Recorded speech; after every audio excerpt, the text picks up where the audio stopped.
What did Jesus teach about reconciliation? When you've been wronged by someone, maybe they've stolen something belonging to you, they owe you money and they haven't paid you back, or they've done something that is just generally hurtful. The Bible says, agree with thine adversary quickly, speaking in the Sermon on the Mount in Matthew chapter 5. Agree with your adversary quickly, whilst thou art in the way with him. Make things right quickly. Maybe it's your wife, maybe it's your child. Make amends quickly while you're still together, while you're in the way with him. Don't let things go to court. Maybe you owe someone money. Maybe you're like me and you've been at Baycorp once. He says, man, don't let things go that far. Sort it out as quick as you can. If you owe someone money, go and say, man, look, I'm sorry. Try and do your best to make it right. Lest it says he deliver you to the officer officer deliver you to the judge, and the judge give you sentence that you will be put in prison and you will not come out until you have paid every last penny. Now, you would much rather solve things outside of court in a reasonable, rational way. If you owe someone something, do your best to make it right. Don't let days pass while you're holding a grudge or bitterness. Make things right quickly. He says, therefore, if you're bringing your gift to the altar, you want to come and you want to worship God, and you've got a gift for the Lord. It says, and you remember that, man, my brother has a grudge against me. Maybe I owed him money, I didn't fulfill my promise, or I argued with my wife last night. It says, leave your gift there, go and be reconciled to your brother, and then come back and offer your gift.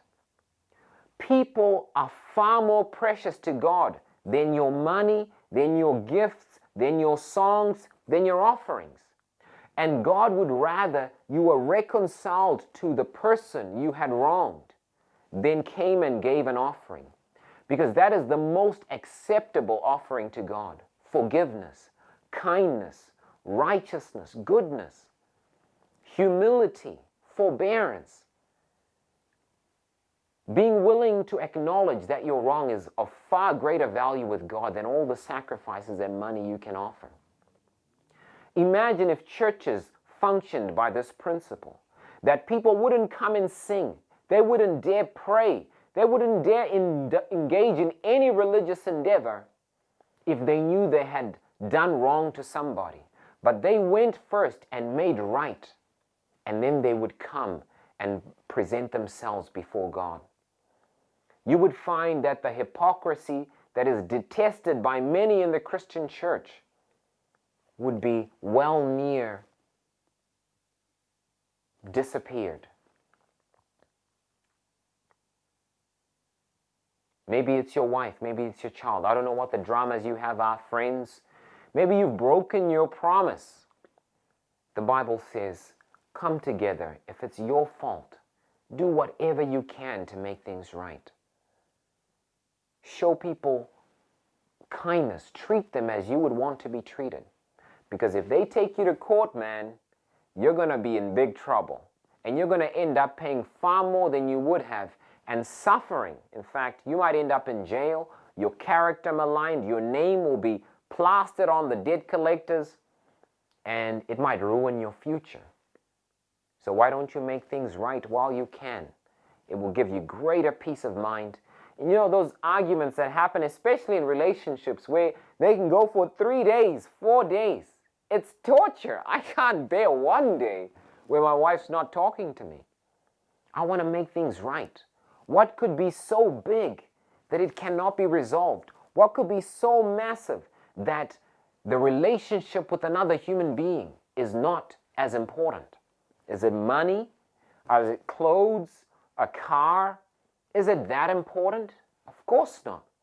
My wife is far more important. My child is far more important.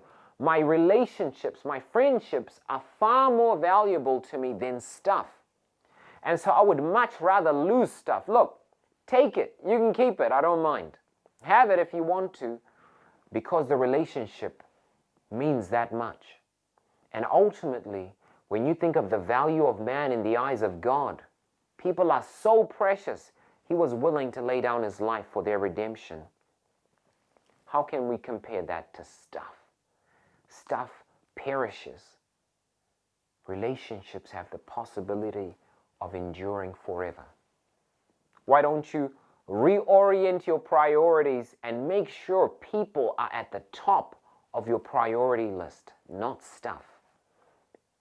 Take Jesus' advice, straight from his words, as he taught.